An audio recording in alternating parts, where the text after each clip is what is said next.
और दूसरी जानिब मखसूस नशिस्तों के मामले पर तलब किया गया इलेक्शन कमीशन का तीसरा इजलास भी बेनतीजा खत्म हुआ।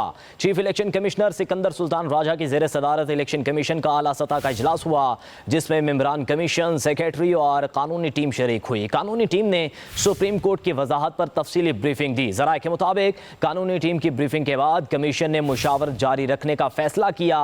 इलेक्शन कमीशन में मुशावरती इजलास कल फिर होगा। मखसूस नशिस्तों के मामले पर तलब किया गया इलेक्शन कमीशन का तीसरा इजलास भी बेनतीजा खत्म हुआ है। Chief election commissioner Sikandar Sultan Raja की ज़ेर सदारत इलेक्शन कमीशन का आला सतह का इजलास हुआ, जिसमें मेंबरान कमीशन, सेक्रेटरी और कानूनी टीम शरीक हुई है। कानूनी टीम ने सुप्रीम कोर्ट की वजाहत पर तफसीली ब्रीफिंग दी है।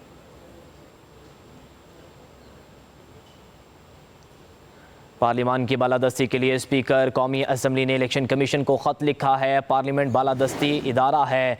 वफाकी वज़ीर इत्तलात व नशरियात अताउल्लाह तारड़ ने मीडिया से गुफ्तगू में कहा, अजब मामला है। 63A की तशरीह के दौरान पार्लियामान की बालादस्ती का ख्याल नहीं रखा जाता। मखसूस नशिस्तों से मुतल्लिक अदालती फैसले ने बहुत से सवालों को जन्म दिया है। सुन्नी इत्तेहाद कौंसिल में शामिल होने वाले अरकान असम्बली PTI में कैसे शामिल हो सकते हैं?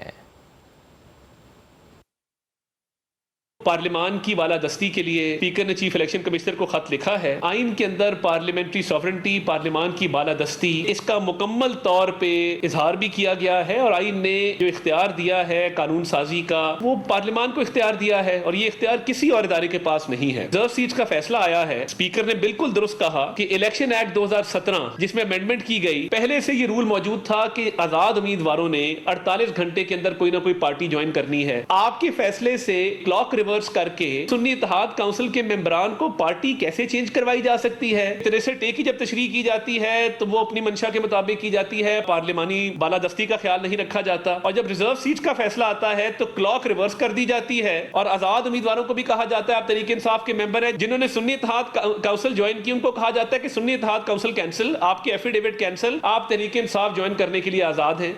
पार्लियामान की बालादस्ती के लिए स्पीकर कौमी असम्बली ने इलेक्शन कमीशन को ख़त लिखा है। पार्लियामेंट बालादस्ती इदारा है।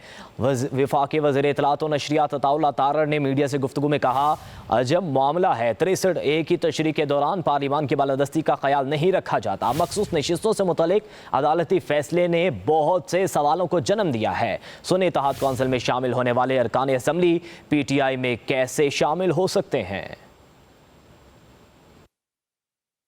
पार्लियामान की बालादस्ती के लिए स्पीकर ने चीफ इलेक्शन कमिश्नर को खत लिखा है। आइन के अंदर पार्लियामेंट्री सॉवरेंटी, पार्लियामान की बालादस्ती, इसका मुकम्मल तौर पे इजहार भी किया गया है और आइन ने जो इख्तियार दिया है कानून साजी का, वो पार्लियामान को इख्तियार दिया है और ये इख्तियार किसी और इदारे के पास नहीं है। रिजर्व सीट्स का फैसला आया है। स्पीकर ने बिल्कुल दुरुस्त कहा कि इलेक्शन एक्ट 2017 जिसमें अमेंडमेंट की गई, पहले से ये रूल मौजूद था कि आजाद उम्मीदवारों ने 48 घंटे के अंदर कोई ना कोई पार्टी ज्वाइन करनी है। आपके फैसले से क्लॉक रिवर्स करके सुन्नी इत्तेहाद काउंसिल के मेंबरान को पार्टी कैसे चेंज करवाई जा सकती है? 63A की जब तशरीह की जाती है तो वो अपनी मंशा के मुताबिक की जाती है, पार्लियामानी बालादस्ती का ख्याल नहीं रखा जाता। और जब रिजर्व सीट्स का फैसला आता है तो क्लॉक रिवर्स कर दी जाती है और आजाद उम्मीदवारों को भी कहा जाता है आप तहरीक इंसाफ के मेंबर हैं। जिन्होंने सुन्नी इत्तेहाद काउंसिल ज्वाइन की, उनको कहा जाता है कि सुन्नी इत्तेहाद काउंसिल कैंसिल, आपकी एफिडेविट कैंसिल, आप तहरीक इंसाफ ज्वाइन करने के लिए आजाद हैं।